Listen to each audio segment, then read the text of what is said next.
ثم ارجع البصر كرتين ينقلب إليك البصر خاسئا وهو حسير۔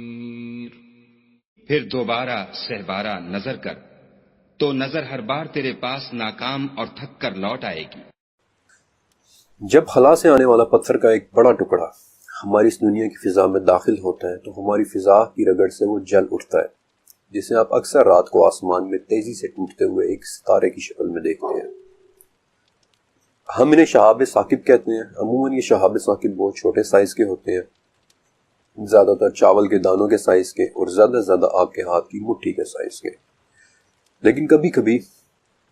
سائز میں ان سے کہیں بڑے پتھر بھی ہماری دنیا کا رخ کر لیتے ہیں، اور جب یہ بڑے پتھر یا ایسٹرائڈز ہماری فضا میں داخل ہوتے ہیں تو وہ بھی جل اٹھتے ہیں۔ جب بڑے ایسٹرائڈز جل اٹھیں تو اس وقت وہ آگ کے ایک گولے کی شکل اختیار کر لیتے ہیں۔ ہم انہیں فائر بال یا پھر بولائڈز کہتے ہیں۔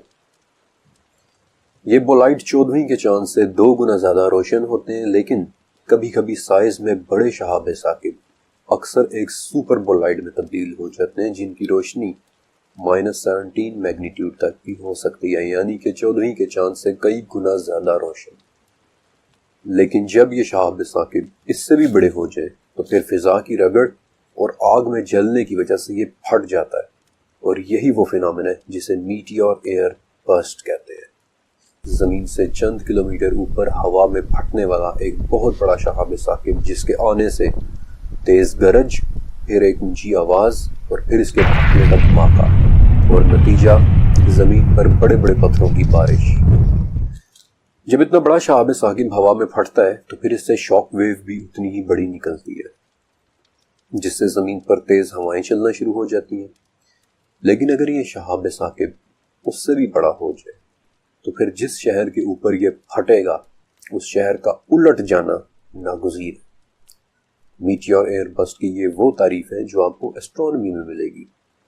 لیکن اگر آپ جیولوجسٹ یعنی پتھروں اور زمین کی سٹڈی کرنے والوں سے پوچھیں تو وہ لوگ آپ کو اس سب تعریف میں صرف ایک چیز مزید ایڈ کر کے بتائیں گے کہ خلا سے ہماری زمین کی طرف آنے والے پتھر یعنی راکی یعنی پتھریلے بھی ہو سکتے ہیں، میٹالک یعنی دھاتی بھی ہو سکتے ہیں،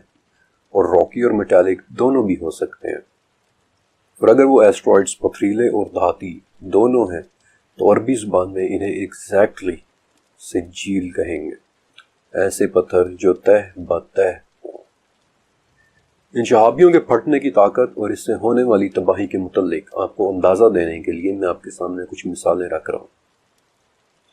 چھوٹے سائز یعنی 1 سے 1.5 فٹ کے میٹیورائڈز تو بڑے عام ہیں، یہ 100 کلومیٹر کی اونچائی پر عموماً پھٹتے رہتے ہیں، لیکن یہ اونچائی بہت زیادہ ہے اور ان کے پھٹنے سے پیدا ہونے والی فورس اتنی کم ہوتی ہے کہ اکثر تو ہمیں پتہ بھی نہیں چلتا، اور پھر ان کے پھٹنے سے پیدا ہونے والے پتھر بھی بہت ہی چھوٹے چھوٹے ہو کر ہماری زمین تک پہنچتے ہیں، بلکہ ان میں سے زیادہ تر پتھر تو اکثر چورائی ہو جاتے ہیں۔ لیکن بڑے سائز کے میٹیورائڈز یعنی کہ 12 فٹ سائز کا ایک میٹیور عموماً 43 کلومیٹر کی اونچائی پر پھٹتا ہے، اور اس کے پھٹنے سے تقریباً 1000 ٹن کے قریب فورس پیدا ہوتی ہے۔ ایسا ہر 1.5 سال میں ایک مرتبہ ہی ہوتا ہے، لیکن اس کے پھٹنے سے پیدا ہونے والی فورس اور اس فورس سے ہونے والی تباہی کے متعلق یوں سمجھ لیں کہ اس شہابیے کے چند سو میٹرز کے اندر اندر تک کی تمام چیزیں مکمل تباہ ہو جائیں گی۔ پھر اس سے بھی بڑا یعنی 33 فٹ سائز کا ایک شہاب ثاقب یا میٹیورائٹ، یہ عموماً 32 کلومیٹر کی اونچائی پر برسٹ ہوتا ہے، اور اس کے برسٹ ہونے یا پھٹنے سے پیدا ہونے والی فورس 20,000 ٹن سے زیادہ کی ہو سکتی ہے، لیکن ایسا ہر 10 سال میں ایک مرتبہ ہوتا ہے، اور یوں سمجھ لیں کہ اس کے پھٹنے سے پیدا ہونے والی فورس چند کلومیٹرز تک تمام چیزوں کو تباہ کر دے گی۔ لیکن سائنس میں حقیقتاً بڑے بڑے میٹیورائٹس، مثلاً 98 فٹ کا ایک میٹیورائٹ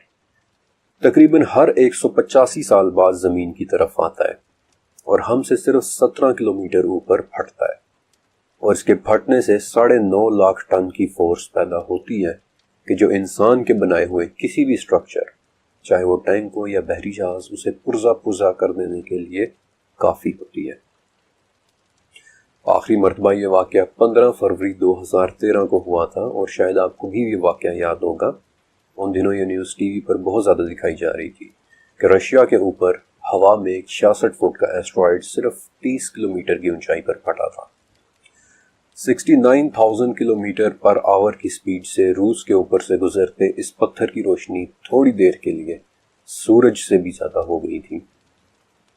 اور اس کے پھٹنے سے پیدا ہوئی فورس ہیروشیما والے ایٹامک بام یعنی ایٹمی دھماکے سے 33 گنا زیادہ تھی۔ اور میں آپ کو یہ بھی بتا دوں کہ اس پتھر کو زمین کی طرف آتے ہوئے ڈیٹیکٹ بھی نہیں کیا جا سکا تھا، کیونکہ یہ سیدھا سورج کی طرف سے آ رہا تھا، اور جب تک اس کے آنے کا پتہ چلا تب تک بہت دیر ہو چکی تھی۔ اور جب یہ پھٹنے کے بعد جل اٹھا تو 100 کلومیٹر دور تک کے رہنے والوں نے بھی اسے دیکھا، اور اس سے پیدا ہونے والی شاک ویو جو صرف 2 منٹ 23 سیکنڈ میں زمین تک پہنچ گئی، اس دھماکے نے 7,000 سے زیادہ بلڈنگز کو نقصان پہنچایا تھا، 1500 لوگ زخمی ہوئے، یعنی عام الفاظ میں صرف اس دھماکے کی آواز نے $33 ملین کا نقصان کر دیا تھا۔ سچ کہوں تو یہ ایک معجزہ ہے کہ کس طرح اس کے پھٹنے سے پیدا ہوئے ٹکڑے بالکل بیابانوں میں جا کر گرے تھے، اور اس کا سب سے بڑا یعنی 650 کلو کا ایک ٹکڑا ایک جھیل میں گرا تھا۔ خدا نہ خواستہ اگر یہی ٹکڑا کسی آباد جگہ یا کسی شہر کے اوپر گر جاتا تو شاید کئی کلومیٹر تو کوئی نفس زندہ نہ بچتا۔ لیکن ہر 1900 سال بعد زمین کی طرف ایک ایسا میٹیورائٹ ضرور آتا ہے کہ جو 250 فٹ تک بڑا ہو سکتا ہے، اور یہ صرف 4 کلومیٹر اونچائی پر پھٹ جاتا ہے،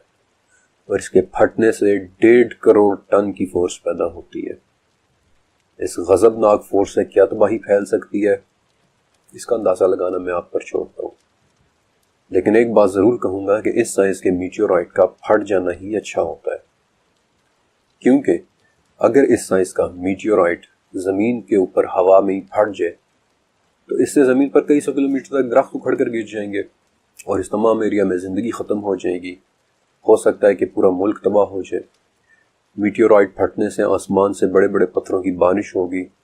پھٹنے کی ٹھیک جگہ یعنی برسٹ ایونٹ کے ٹھیک نیچے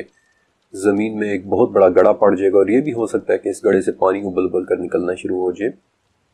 اس وقت جو بھی بدقسمت شہر یا ملک اس ایونٹ کے ٹھیک نیچے واقع ہو، میرا نہیں خیال کہ اس ملک میں کوئی زندہ بچے گا، اور شاید اس شہر کے رہنے والوں کے ساتھ وہی ہو کہ جو 1626 میں چائنا کے چھوٹے سے شہزادہ یو کے ساتھ ہوا تھا۔ وہ بیچارہ اس برسٹ کی آواز کی دہشت سے ہی مر گیا تھا۔ لیکن یہ تمام باتیں آپ کو خوشخبریاں لگنے لگیں گی اگر آپ جان لیں کہ کیا ہو اگر یہ میٹیورائٹ پھٹے بغیر ہی زمین سے ٹکرا جائے۔ آج سے 6.5 کروڑ سال پہلے ایسا ہی ہوا تھا۔ ایک ایسٹرائڈ بغیر پھٹے پوری قوت کے ساتھ جا کر میکسیکو میں زمین سے ٹکرایا تھا، اور اس سے پیدا ہونے والی فورس کے بارے میں ہم صرف اندازہ لگا سکتے ہیں۔ لیکن آپ کے آئیڈیا کے لیے میں بتا دیتا ہوں کہ یہ فورس کسی صورت ہیروشیما کے مقابلے میں 4.5 بلین ٹائمز زیادہ ہی رہی ہوگی۔ انفیکٹ یہی وہ امپیکٹ تھا کہ جس نے اس پوری دنیا میں سے ڈائنوسارز کا خاتمہ کر دیا تھا، اور امپیکٹ کی اس جگہ پر گڑھا کیا پڑنا تھا، پورے کا پورا ایک کریٹر ہی بن گیا کہ جو آج بھی موجود ہے، میکسیکو کا چیخلوک کریٹر۔ اس ایسٹرائڈ کے ٹکرانے سے 25 ٹریلین میٹرک ٹن گرد، مٹی، بھاپ، راکھ ہوا میں اٹھی، اور یہ اس قدر تھی کہ اگلے 2 سال تک سورج کی کوئی شعاع زمین تک نہیں پہنچ سکی۔ پودے، درخت اور جتنی بھی نباتات تھیں ان سب کا خاتمہ ہو گیا۔ انفیکٹ اس وقت اس پوری دنیا سے ہی 75% درختوں اور جانوروں کا نام و نشان ہی مٹ گیا تھا، اور اس وقت کئی ہفتوں تک پوری دنیا میں 9 سے لے کر 11 میگنیٹیوڈ تک کے زلزلے آتے رہے تھے۔ آپ کو ایک ریفرنس کے لیے بتا دیتا ہوں کہ 2005 میں پاکستان میں آنے والا زلزلہ جس نے 65,000 لوگوں کی جان لے لی تھی، وہ اس کے مقابلے میں صرف 7.6 میگنیٹیوڈ کا تھا۔ شاید اب آپ کو محسوس ہو رہا ہو کہ ان میٹیورائٹس کے آسمان میں پھٹ جانے میں ہی عافیت ہے، ورنہ دیکھا جائے تو میٹیورائٹس کے اس طرح پھٹنے کی وجہ سے زندگی اور ہر چیز کی تباہی میں صرف اور صرف 4 کلومیٹر حائل ہوتے ہیں۔ اور ذرا امیجن کریں کہ اگر 2013 کا چیلیابنسک میٹیورائٹ یعنی رشیا والا میٹیورائٹ اگر بغیر پھٹے ہی زمین سے ٹکرا جاتا تو کیا ہوتا۔ سچ کہوں تو اس 14,000 ٹن کے پتھر کو زمین سے ٹکراتے سوچ کر ہی خوف آتا ہے کہ اگر وہ نہ پھٹتا تو کیا ہوتا۔ اور یہ بات ذہن میں رکھیے گا کہ اس پتھر کے آنے کا پتہ بھی نہیں چلا تھا۔ سادہ الفاظ میں ہمیں شاید پتہ بھی نہ چلتا کہ what hit us۔ Meteor air burst کے بارے میں دیکھنے اور جاننے کے بعد شاید آپ کا ذہن اس واقعے کو تصور کرنے کے قابل ہو